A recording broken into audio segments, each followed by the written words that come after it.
লোকে কি বলবে, এই একটা কথার জন্য কত মানুষ নিজের স্বপ্নকে মেরে ফেলে জানো।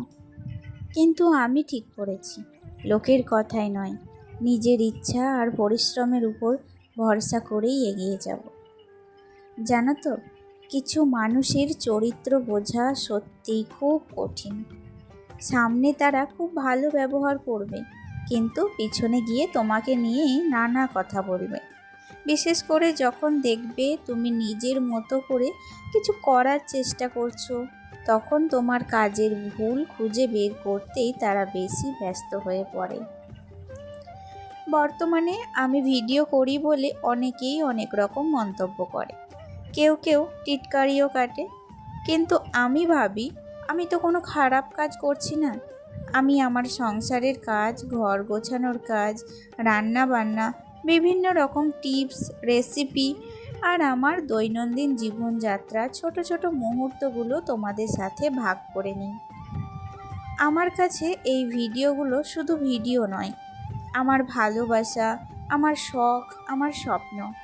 আমি বিশ্বাস করি যেন প্রতিটি মানুষের নিজের পছন্দের কাজ করার অধিকার আছে। সত্যি বলতে কি, তাই কে কি বলল সেটা নিয়ে আর ভাবতে চায় না।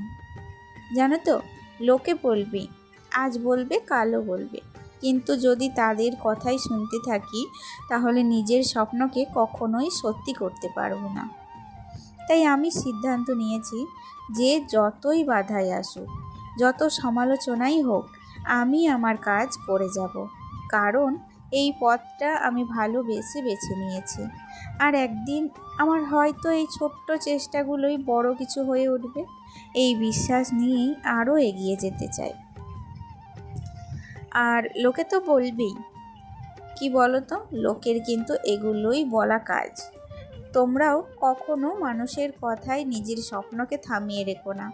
নিজের ওপর বিশ্বাস রাখো, পরিশ্রম করো আর এগিয়ে চলো। নমস্কার, কেমন আছো সবাই? আশা করছি সবাই খুব ভালো আছো। আমরাও না বেশ ভালো আছি। আমি সুমি। আজকে আমার আরও একটি নতুন ব্লগে তোমাদের জানাই অনেক অনেক স্বাগত।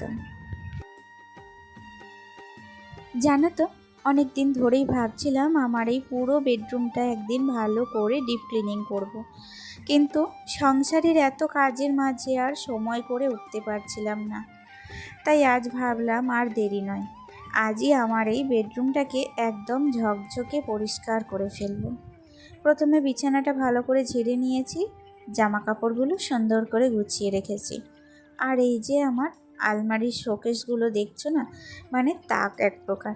প্রতিদিন ওপর পরিষ্কার করা হলেও ভেতরের অংশগুলো ঠিকমতো পরিষ্কার করা হয় না।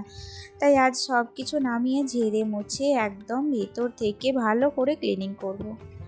আসলে ডিপ ক্লিনিং করতে গেলে একটু সময় তো লাগেই, কিন্তু কাজটা হয়ে গেলে ঘরটাও যেমন সুন্দর লাগে, তেমনই মনটাও অনেকটা হালকা হয়ে যায়।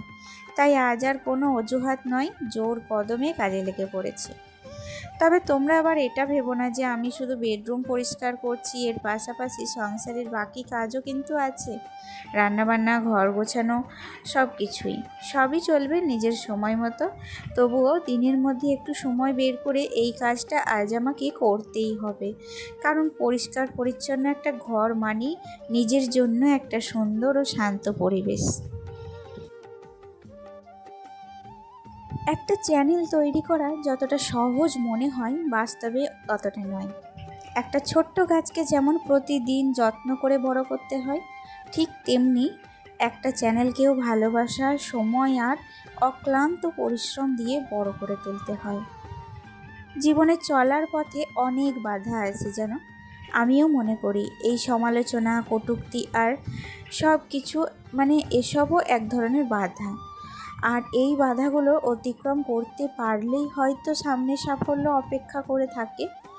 তোমাদের আমি অনেক সময় সাহসের কথা বলি জানো তো, ইতিবাচক থাকার কথাও বলি, কিন্তু সত্যিটা হলো আমিও তো মানুষ।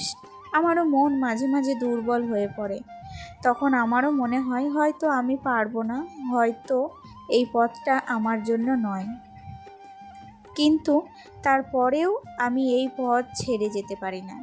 জানি না এটা আমার স্বপ্নের প্রতি মায়া নাকি তোমাদের প্রতি ভালোবাসা।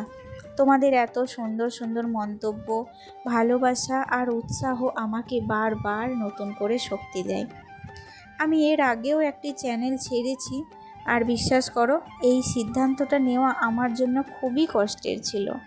কারণ একটা চ্যানেল শুধু একটা অ্যাকাউন্ট নয়, এটা আমাদের সময়, পরিশ্রম, আবেগ, অসংখ্য স্মৃতির সমষ্টি। একটা ছোট্ট শিশুকে মানুষ করতে যেমন ধৈর্য আর যত্ন লাগে, একটা গাছকে বড় করতে যেমন প্রতিদিন পরিচর্যা করতে হয়, ঠিক তেমনি একটা চ্যানেলকে দাঁড় করাতেও অনেক ত্যাগ, ধৈর্য আর পরিশ্রম দিতে হয়।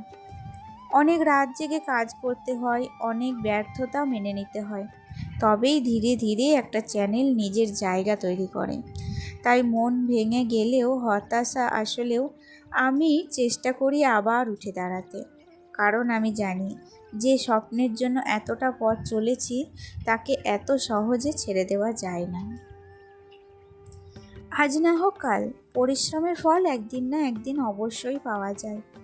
আর সেই বিশ্বাস নিয়েই আমি আমার পথ চলা চালিয়ে যেতে চাই।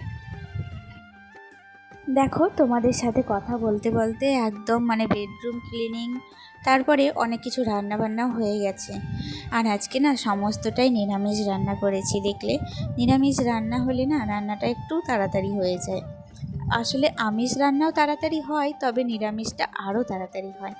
তারপর স্নান সেরে নিয়েছি, বাসন কোসন সব ধোয়া, গ্যাস মোছা কমপ্লিট করে স্নান কমপ্লিট করে নিয়েছি। আর তারপর একটু নিজের জন্য সময় বের করে নিজের একটু স্কিন কেয়ার করে নিচ্ছি।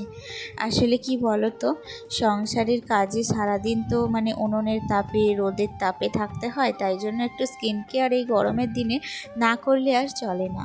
তবে অনেকে সানস্ক্রিন মাখে সকালবেলায় উঠে, আর আমার স্কিনটা যেহেতু একটু অয়েলি স্কিন, তার উপরে মুখে প্রচণ্ড পরিমাণে ব্রণ হয়, তাই জন্য না আমি কিন্তু কোনো রকম কোনো ক্রিম ইউজ করতে পারি না জানো।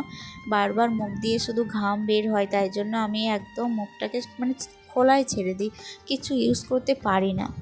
তো এই স্নান করার পর একটুখানি ময়শ্চারাইজার এটাই কিন্তু ইউজ করলাম, তবুও বেশিক্ষণ থাকতে পারবো না, আবার কিন্তু জল দিয়ে ধুয়ে ফেলতে হবে।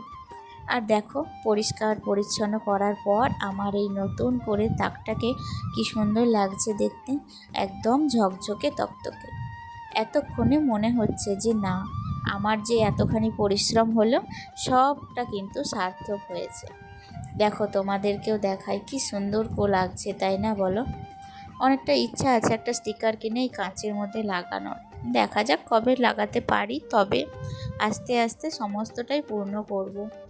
আর ওদিকে দেখো, বিছানার বেড কভার, বালিশের কভারগুলো না সমস্তটাই কাচাকুচি করেছিলাম, তো সেগুলো কিন্তু শুকিয়ে গেছে। যা রোদের তাপমাত্রা, শুকোবে নাই বা কেন, সেগুলোকেই এখন একদম বিকেলবেলায় চলে এসেছি ওইগুলো কভারগুলো পরিয়ে নেব। আর আমার সাথে আমার ছেলে কিন্তু কেমন দুষ্টুমি করছে দেখছো। যতক্ষণ আমি বালিশের কভারগুলো পরাচ্ছিলাম ও কিন্তু ভীষণ আনন্দই করছিল, কারণ এই যে এতগুলো বালিশের মধ্যে আমরাও কিন্তু ছোটোবেলায় দেখবে ভীষণ ক্যাথা বালিশ থাকলে না ওগুলোর ওপরে লাফাতে আনন্দ করতে ভীষণ ভালোবাসতাম। তো ওকে দেখেও কিন্তু আজকে আমার ছোটোবেলার একটু কথা মনেই পড়ে গেল। যাই হোক, আমি তো একটা বেড কভার অবশ্যই সব সময় বিছানার মধ্যে পেতে রাখি, আর এই যে ওপরে যে বেড কভারটা পাতি সেটাই কিন্তু আজকে কেচেছিলাম। তারপর সেটাকে ভালো করে শুকিয়ে যাওয়ার পর নিয়ে এসে এখন দেখো বিছানার মধ্যে একদম বিছিয়ে দিচ্ছি। আর এই যে বিকেলবেলায় একদম বেডরুমটাকে আবার যে বিছানার মধ্যে ঝেড়ে নিলাম, ব্যাস। এরপর কিন্তু বাবুকে নিয়ে সন্ধ্যাবেলায় এখানেই পড়তে বসাবো, তারপর ওকে এখানেই ঘুম পাড়াবো। আর কিন্তু আমি বিছানাটাকে ঝাড়বো না, কারণ ওই যে সকালে একবার ভালো করে ঝেড়ে নিই, তারপর এই বিকেলে একবার ভালো করে ঝেড়ে নিই। এই হচ্ছে আমার গোটা রুমটার একটা লুক। দেখো, খুব সুন্দর পরিপাটি করে গুছিয়ে নিয়েছি গোটা বেডরুমটাকে, দেখেই যেন মন প্রাণ দুটোই যেন জুড়িয়ে যাচ্ছে। আরও অনেক ডেকোরেশন করার ইচ্ছা আছে, তবে একদিনে তো সব কিছু সম্ভব নয়, আস্তে আস্তে সবটা কমপ্লিট করব। তাহলে বন্ধুরা চলো, আজকের ভিডিওটি তোমাদের শুরু থেকে শেষ অবধি কেমন লেগেছে কমেন্টে অবশ্যই জানিও। ভালো লাগলে লাইক, কমেন্ট, শেয়ার করে দিও। আজকে আসি, টাটা।